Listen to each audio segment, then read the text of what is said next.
Ek het gedink ek kan hom vertrou met my grootste geheim. Toe vind ek uit sy het dit by die hele dorp gedeel. Hallo julle, welkom by Teen Afrikaans episode 2. Ek lees graag vir ons die storie, laat weet vir my wat uitstaan vir jou van hierdie storie en wat jy sou gedoen het. Hierdie is iets wat ek met almal moet deel, want ek is nog steeds in skok. My beste vriendin was altyd die een persoon vir wie ek alles kon sê. Sy was my veilige plek, of ek het so gedink. Laasweek vertel ek vir haar iets wat ek nog nooit vir enigiemand gesê het nie. Dat ek en my man deur 'n baie moeilike tyd gaan. Dit gaan regtig rof. Soos in skreerof. Soos beklei, skree en alles wat 'n mens nie wil hê vir jou huwelik nie. Ek het haar gevra om dit net tussen ons te hou. Sy het my hand gevat en gesê, ek sal mos nou nooit vir enigiemand dit vertel nie.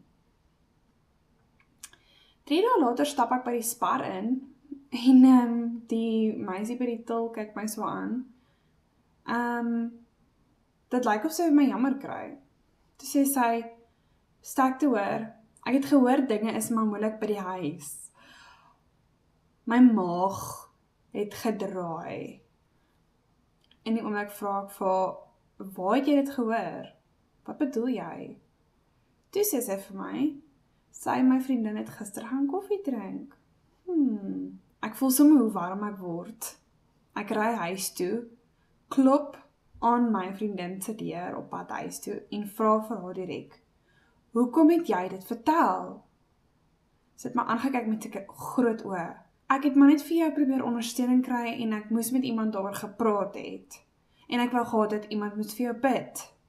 Toe sê ek vir, wat bedoel jy? Jy moes met iemand gepraat het. Dit het dan eintlik maar niks met jou uit te waai nie.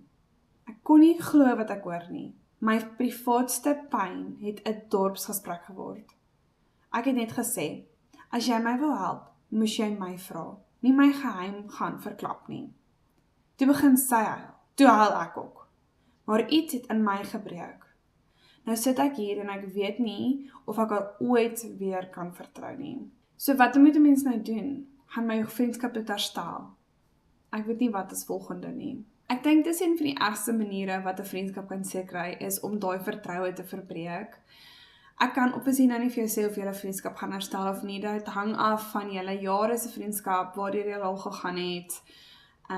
Wat sy van jou weet, wat jy van haar weet, dit gaan oor daai verskriklike diep konneksie. So, ek moet sê, mens kan nie noodwendig sê die hele dorp weer van nie, want jy het nou net gepraat van die een meisie waarvan geweet het, maar ek verstaan in jou hart en ek verstaan, dit is nie veronderstel om gedeel te word nie. Hoopelik kan jy en jou vriendin daar gesels, maar ek dink verseker wat sy gedoen het was totaal verkeerd. En ek dink dit is ook reg van jou om vir jouself op te staan en haar te konfronteer, want ek voel dit is net soms makliker om iets net te los, maar hoop julle vriendskap gaan herstel en baie sterkte met dit. Tot volgende storie julle, laat weet wat julle gedink het van die storie. Bye!